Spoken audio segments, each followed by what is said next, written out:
Shalom, salam sehat untuk kita semua dan selamat pagi. Hari ini Mr. Hari akan mengajar materi kita pada hari ini. Alangkah baiknya kita akan memulai dengan berdoa. Mari kita siapkan hati kita supaya kita dikuatkan dan dibekali oleh hikmat daripada Tuhan. Mari kita satu di dalam doa. Terima kasih Tuhan untuk hari ini, untuk pagi ini. Kami bersyukur dan berterima kasih. Biarlah Tuhan sertai kami, pelajaran kami pada hari ini, dari awal, pertengahan hingga akhir. Kami serahkan semua ke dalam tangan-Mu, di dalam nama Tuhan Yesus kami berdoa dan mengucap syukur. Haleluya Tuhan. Amin. Hari ini kita akan melanjutkan di bab yang ketiga, yaitu perumusan dan pengesahan UUD Negara Republik Indonesia tahun 1945. Minggu yang lalu kita sudah di dalam pendahuluan bahwa di dalam menumbuhkan kesadaran akan pentingnya konstitusi mestilah dimulai dari sejak dini atau mulai dari kalian masih remaja ya. Nah, di bab ini kita akan mempelajari lebih jauh lagi tentang kesadaran berkonstitusi.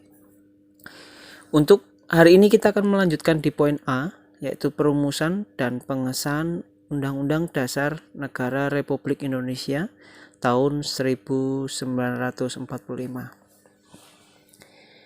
Kita tahu bahwa di poin A ada yang poin pertama, yaitu perumusan UUD NRI tahun 1945.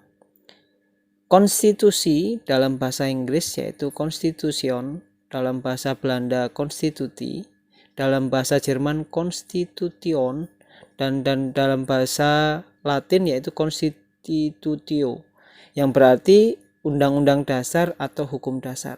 Jadi ada banyak nama lain, baik bahasa Inggris, bahasa Belanda, bahasa Jerman, dan bahasa Latin, yaitu undang-undang dasar atau hukum dasar, yaitu konstitusi. Seperti halnya tadi bahwa kita harus menumbuhkan kesadaran pentingnya undang-undang dasar dalam kehidupan kita sehari sejak dini.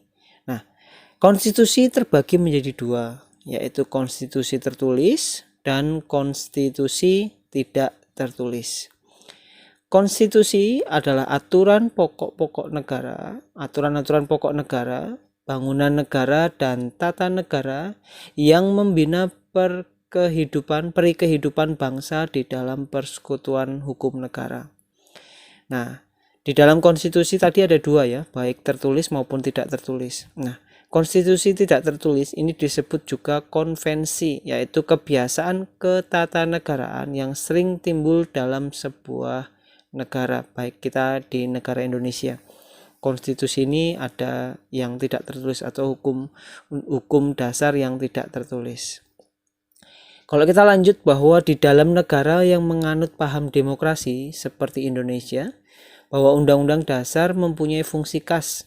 Ini ciri khas ya, atau fungsi khas, yaitu batas kekuasaan agar penyelenggaraan kekuasaan tidak bersifat sewenang-wenangnya. Itu sebabnya kalaupun toh kita mungkin misalnya ya, kita langsung aplikasinya di sekarang ini. Mungkin pemerintahan atau Pak Presiden Jokowi dengan pemerintahan yang ada di era sekarang menghadapi pandemi, mungkin sepertinya tidak kunjung selesai ya, atau mungkin tidak terpecahkan masalah ini, atau mungkin masalah-masalah yang lain, baik masalah korupsi, baik masalah infrastruktur dalam pembangunan dari Sabang sampai Merauke. Nah, ada beberapa hal di mana ada kasus, ada masalah dan lain sebagainya. Nah, kita adalah negara demokrasi, berhak dong kalau kita sebagai warga negara Indonesia boleh mengkritik, boleh berbeda pendapat, boleh kita memberikan pendapat kita, Indonesia harusnya seperti ini dan sebagainya, kenapa pemerintah seperti ini? Boleh, tetapi kita tidak boleh menghina. Bedakan mengkritik dengan menghina. Itu sebabnya bahwa di dalam negara itu mungkin kita sebagai warga negara Indonesia adalah paham demokrasi, tetapi ingat bahwa di dalam demokrasi, di dalam mengeluarkan pendapat baik kritik ataupun saran, itu bahwa di dalam kekuasaannya tidak bersifat semenang-menangnya, jadi tidak sampai sembarangan ya, bahkan menghina presiden, menghina pemerintahan Indonesia, bahkan sampai yang kemarin dikatakan bahwa gambar Jokowi dibuat mainan sebagai presiden. Itu kan presiden kan sebenarnya lambang negara, tidak boleh kita main-main dengan wajah atau foto Pak Presiden kita Jokowi ya. Nah, atau mungkin presiden-presiden yang lainnya. Itu sebabnya bahwa kita negara demokrasi tetapi tidak boleh bersifat semenang-menangnya. Ingat itu, kita harus menumbuhkan konstitusi dari sekarang ini. Itu sebabnya boleh kita demokrasi, boleh kita mengeluarkan pendapat atau saran atau kritik, tetapi tidak boleh menghina. Itu garis penting, garis poin kita pada hari ini. Lanjut. Negara Indonesia menganut paham konstitusionalisme yang ditegaskan dalam pasal 1 ayat 2. Nah, ingat ini ya. Ada beberapa pasal yang seringkali Mister ulang supaya ini kelak nanti akan menjadi pedoman atau menjadi dasar buat kalian. Lulus pun kalian ada di lingkungan masyarakat, kalian perlu mengingat ini. Ada pasal 1 ayat 2 yaitu Undang-Undang Dasar Negara Republik Indonesia tahun 1945 itu berbunyi, kedaulatan berada di tangan rakyat dan dilaksanakan menurut Undang-Undang Dasar Negara. Itu sebabnya salah satunya kedaulatan berada di tangan rakyat apa? Contohnya pemilu, pemilihan presiden, wakil dan presiden, pemilihan daerah, gubernur dan wakil gubernur dan sebagainya, wali kota dan wakil wali kota, dan masih banyak lagi ya. Itu bagian di mana kita punya hak dan kita juga punya kewajiban, baik dari pasal 1 ayat 2 yang berbunyi kedaulatan berada di tangan rakyat dan dilaksanakan menurut Undang-Undang Dasar, jadi tidak sembarangan. Oke. Nah, konstitusi adalah hukum dasar yang dijadikan pegangan dalam penyelenggara pemerintahan negara. Nah, oleh karena itu, menurut Jimli Asikdiki yaitu tahun 2008, bahwa konstitusi bukan undang-undang biasa. Ingat ini ya, bahwa seperti yang kita tahu, Undang-Undang Dasar dari pasal 1 dan pasal selanjutnya itu bukan undang-undang biasa. Konstitusi tidak ditetapkan oleh lembaga legislatif, tetapi oleh badan khusus dan lebih tinggi yang ditempatkannya. Di dalam hierarki hukum, di dalam susunan hukum ya, dalam aturannya, bahwa konstitusi merupakan hukum yang tinggi dan fundamental yang sifatnya sehingga peraturan-peraturannya di bawahnya tidak boleh bertentangan dengan undang-undang dasar. Jadi setiap hukum yang ada, misalnya tentang hukum yang ada di masyarakat, hukum pidana, hukum apalagi, itu tidak boleh bertentangan dengan undang-undang dasar. Undang-Undang Dasar masih ingat ya, bahwa Undang-Undang Dasar ada di dalam pembukaannya itu jelas ya, ada maknanya tentang di nilai-nilai Pancasila. Jadi tidak boleh melanggar sila pertama, kedua, ketiga, keempat. Nah, masih banyak lagi, nanti kelas 9 lebih dalam lagi kita akan membahas di poin ini. Oke, lanjut. Di dalam merujuk buku konstitusi dan konstitusionalisme dalam karangan Jimli tadi, bahwa naskah Undang-Undang Dasar 1945 pertama kali dipersiapkan oleh BPUPKI. Ingat ya, bab pertama kita membahas bahwa BPUPKI merumuskan dasar negara, Undang-Undang Dasar dan lain sebagainya, di mana hal itu dilakukan pada masa sidang kedua tanggal 10 Juli sampai dengan 17 Juli 1945, dan saat itu dibahas hal-hal teknis tentang bentuk negara dan pemerintahan baru yang akan dibentuk. Panitia kecil atau panitia 9 dan lain sebagainya itu perancang Undang-Undang Dasar pada tanggal 13 Juli 1945 berhasil membahas beberapa hal yang menyepakati, antara lain ketentuan tentang lambang negara. Ingat ini ya, itu yang sering kali Mister ulang. Lambang negara yaitu burung Garuda Pancasila. Itu ada sejarahnya ya. Kemarin bab 1 kita sudah membahas, yaitu burung Garuda Pancasila itu bukan gambar yang kita lihat sekarang ini, mungkin sudah bagus ya. Tapi sebelum-sebelumnya ada gambar yang mungkin ada sejarahnya, bahwa burung Garuda Pancasila dibuat oleh Sultan Hamid II. Ingat itu ya. Bukan Insinyur Soekarno ya. Nah, ingat itu, bahwa lambang negara sudah ditentukan. Yang kedua, negara kesatuan, yaitu NKRI. Itu sebabnya Yellow Mister selalu tekankan bahwa NKRI harga mati. Tanamkan itu di dalam diri kalian sampai saat ini. Sebutan Majelis Permusyawaratan Rakyat atau yang kita kenal dengan MPR.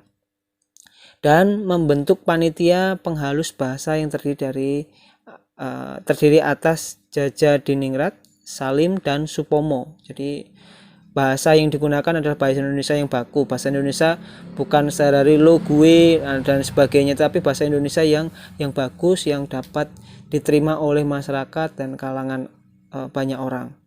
Nah, rancangan undang-undang dasar diserahkan kepada panitia pengalus bahasa. Nah, ini bab 1 kita sudah membahas. Lanjut. Pada tanggal 14 Juli 1945, BPUPKI mengadakan sidang dengan agenda pembicaraan tentang kemerdekaan, bahwa di dalam pada sidang 15 Juli juga dilanjutkan dengan acara pembahasan rancangan undang-undang dasar yang selanjutnya, di mana naskah undang-undang dasar akhirnya diterima dengan suara bulat pada sidang BPUPKI pada tanggal 16 Juli 1945, dan selain itu bahwa diterima asal-usul dari panitia keuangan dan panitia pembela tanah air. Jadi berkelanjutan ya, dari tanggal 14, 15 dan 16. Lanjut di poin A yang kedua, yaitu pengesahan Undang-Undang Dasar Negara Republik Indonesia tahun 1945. Sehari setelah proklamasi kemerdekaan Indonesia, bahwa panitia persiapan kemerdekaan Indonesia atau yang kita kenal dengan singkatan dengan PPKI, ingat bahwa setelah organisasi BPUPKI yang diketuai oleh Dr. KRT Rajiman Widyo Diningrat, kita tahu bahwa BPUPKI ini diwakili oleh orang Jepang atau anggota Jepang. Salah satunya orang Jepang dan orang Indonesia, yaitu Ichiban Ise. Tetapi kita tahu bahwa setelah hari proklamasi pada tanggal 17 Agustus itu, PPKI yang menggantikan BPUPKI melaksanakan sidang pada tanggal 18 Agustus 1945, di mana di dalam persidangan itu menghasilkan yang pertama mengesahkan Undang-Undang Dasar 1945. Yang kedua, yaitu menetapkan Insinyur Soekarno sebagai presiden dan Dr. Andes Muhammad Hatta sebagai wakil presiden Republik Indonesia. Dan yang ketiga, hasil sidangnya adalah membentuk Komite Nasional Indonesia Pusat. Kita tahu bahwa PPKI di dalam persiapan kemerdekaan Indonesia cukup rumit sekali ya. Bagaimana Insinyur Soekarno dan Muhammad Hatta pada waktu itu diculik oleh anak-anak muda atau golongan muda di Rengas Dengklok. Jadi kalian perlu ingat bahwa perjuangan kemerdekaan Indonesia itu adalah titik awal. Tanggal 17 itu bukan sah merdeka, tetapi justru itu titik awal kemerdekaan Indonesia. Kalau nanti kita belajar di kelas 9 kedepannya, bahwa ada organisasi-organisasi yang ingin menghancurkan atau merusak NKRI. Salah satunya sekilas saja karena ini pembahasan nanti kelas 8 dan kelas 9, yaitu organisasi PKI ya, yang cukup terkenal ya, di mana organisasi G30 SPK ini cukup ngeri sekali. Itu sebabnya Insinyur Soekarno pernah berkata seperti ini, musuh kita bukan orang lain atau bangsa lain, tetapi musuh kita biasanya ada di dalam diri bangsa Indonesia sendiri. Itu sebabnya sampai sekarang perlu kita tekankan bahwa menumbuhkan kesadaran akan konstitusi perlu dimulai dari sekarang, mulai dari kalian sendiri, bahwa kalian harus cinta Indonesia, kalian harus bangga terhadap Indonesia, dan buktikan bahwa kalian harus menunjukkan bahwa siapa diri kita, yaitu Indonesia, dan NKRI harga mati. Di dalam sidang PPKI telah melakukan beberapa perubahan, yaitu rumusan pembukaan Undang-Undang Dasar, batang tubuh, naskah Piagam Jakarta, dan rancangan batang Undang-Undang Dasar. Hasil sidang kedua sebagai berikut. Ada beberapa hal ya. Yang pertama itu yaitu kata mukadimah diganti dengan kata pembukaan. Itu sebabnya kalau kalian nanti upacara, biasanya hari Senin ya, kalau kalian upacara biasanya bukan kata mukadimah, bukan ya, tapi pembukaan.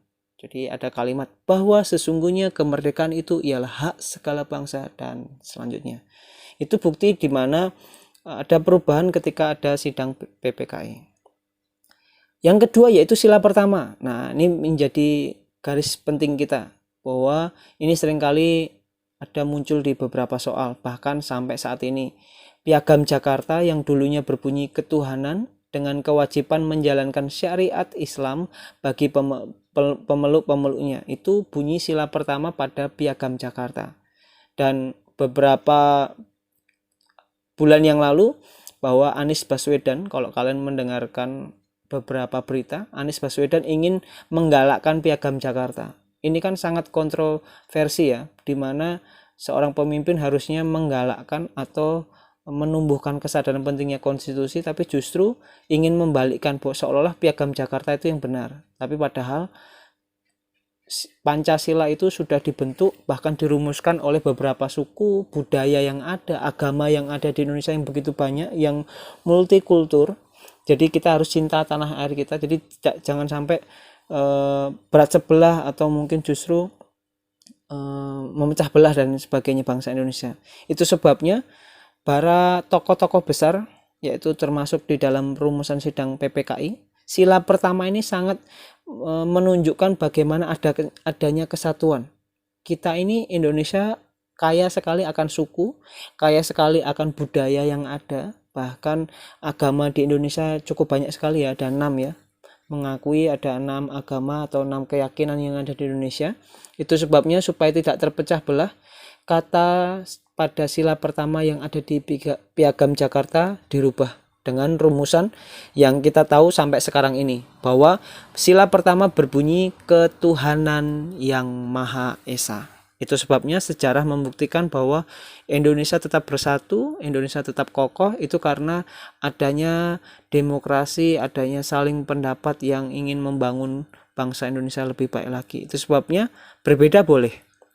Itu sebabnya yakinkan, tanamkan dalam diri kalian Bhinneka Tunggal Ika ya, berbeda-beda tetap satu jua. Walaupun berbeda agama, tetap saling toleransi satu dengan yang lain, tidak boleh menghina. Walaupun berbeda suku, kita tidak boleh menghina, merendahkan suku yang ada. Atau berbeda budaya, kita tidak boleh merendahkan budaya yang ada di budaya yang lain di luar kita. Oke, lanjut. Di sidang PPKI ini juga menghasilkan perubahan pasal 6 di Undang-Undang Dasar yang berbunyi Presiden adalah orang asli Indonesia yang beragama Islam. Nah, ini kan cukup ini ya, nggak boleh ya. Itu sebabnya pasal 6 ini dihapuskan atau dirubah dengan orang yang menjadi presiden adalah orang Indonesia asli. Muncul pertanyaan dari presiden pertama sampai presiden yang ke-7 ini, baik dari Insinyur Soekarno, Soeharto, terus Habibie, terus Gus Dur, Megawati, Susilo Bambang Yudhoyono, bahkan Pak Presiden Jokowi. Mungkin kalau kita muncul pertanyaannya, itu kan agama Muslim, bagaimana dengan kita yang di Bali yang mayoritas Hindu dan lain sebagainya, itu mungkin di daerah timur yang mayoritas Kristen, kenapa tidak ada presiden yang beragama Kristen atau beragama Hindu dan lain sebagainya? Ya, itu tidak seolah-olah ini ya, seolah ada politik, seolah ada unsur kesengajaan bahwa presiden harus agama Islam, walaupun seolah-olah undang-undangnya atau di dalam naskah konstitusinya bahwa sah ya, Indonesia asli, tidak ada perbedaan masalah agama dan sebagainya. Mungkin itu muncul pertanyaan, tetapi ingat bahwa ini tidak unsur kesengajaan, tetapi memang mayoritas yang menjabat dari kalangan orang yang beragama Muslim. Itu sebabnya kalian yang mungkin di Bali atau kalian yang beragama lain, boleh kok kalian, banyak sekali ya, beberapa kalau kalian perhatikan juga, walaupun kalian masih remaja, tapi perlu kalian mendengar beberapa berita, informasi yang ada, banyak beberapa partai yang ada itu beragama Kristen, beragama Hindu dan lain sebagainya. Boleh, sah-sah saja, bahkan pemimpin kita, gubernur kita yang ada di Bali juga orang Hindu, atau mungkin di luar itu juga banyak orang Kristen juga kok yang memimpin negara atau memimpin beberapa daerah tempat. Itu sebabnya bagi kalian, mungkin kalian adalah penerus-penerus bangsa, siapa tahu di luar agama Muslim kalian juga dapat membuktikan bahwa sah ya, bahwa pasal 6 itu sudah dirubah dengan bunyi bahwa presiden adalah orang Indonesia asli. Kalian mungkin orang Indonesia asli dan mungkin yang beragama bukan agama Muslim, kalian dapat menjadi presiden. Itu sebabnya sah-sah saja. Nah, kebetulan saja dari presiden pertama sampai ke-7 itu mereka mayoritas agama Muslim. Jadi boleh sah-sah saja ya. Oke, yang sidang PPKI selanjutnya di hasil yang keempat yaitu pasal 28 Undang-Undang Dasar 1945 yang berbunyi negara berdasar atas ketuhanan dengan kewajiban menjalankan syariat Islam bagi pemeluk-pemeluknya, diganti dengan pasal 29 Undang-Undang Dasar 1945 yang berbunyi negara berdasar atas ketuhanan yang Maha Esa. Jadi hal-hal seperti ini yang perlu kita tekankan, bahwa kita tidak boleh membeda-bedakan keyakinan, kita tidak boleh membedakan suku budaya yang ada, karena beberapa tokoh besar yang ada sudah terbukti. Mereka sudah membuktikan Indonesia dari Sabang sampai Merauke, yang begitu banyak pulau yang ada dengan suku budaya yang ada, mereka saling bertoleransi, mereka saling bersepakat, mereka paling bersatu. Itu sebabnya sila pertama itu cukup harus kita tekankan. Itu sebabnya jangan sampai kita gampang menerima hoax, atau mungkin kita terpengaruh dan mungkin kita bikin demo dan lain sebagainya. Itu sebabnya perlu sekali tekankan di dalam diri kalian sendiri mumpung masih muda. Itu sebabnya kita belajar PPKN itu sangat berguna sekali ya, bahwa kita orang Indonesia harus mencerminkan, harus mewujudkan bahwa Indonesia ini bersatu di dalam perbedaan. Itu sebabnya yakinkan di dalam diri kalian, tanamkan di dalam diri kalian bahwa Bhinneka Tunggal Ika itu ada di dalam diri kalian masing-masing sejak dini. Itu saja yang dapat Mister berikan. Minggu depan kita akan lanjut di poin ke B dan poin ke C. Itu tetap semangat. Kalau ada pertanyaan, kalian dapat WA secara pribadi kepada Mister, atau nanti pas waktu PTM di kelas masing-masing kalian dapat bertanya secara langsung. Menyingkat waktu yang ada dengan PTM yang terbatas, waktu yang terbatas, kalian dapat maksimal belajar lebih lagi. Tetap semangat, tetap jaga kesehatan. Tuhan Yesus memberkati. Nah, hari ini kita tadi sudah menyelesaikan materi kita pada hari ini. Alangkah baiknya kita juga akan mengakhirinya dengan berdoa. Tetap semangat ya. Mari kita satu di dalam doa. Terima kasih Tuhan, untuk hari ini kami bersyukur dan berterima kasih karena Tuhan sertai kami. Apapun yang kami pelajari Tuhan, materi kami pada hari ini, biarlah Tuhan yang akan memberi kami hikmat dan kekuatan lebih lagi. Berkati untuk kedua orang tua kami lebih lagi, biarlah kasih-Mu dan kebaikan-Mu senantiasa ada buat kami semua. Terima kasih. Di dalam nama Tuhan Yesus kami berdoa dan mengucap syukur. Haleluya Tuhan. Amin. Tetap semangat. See you next time. God bless you all.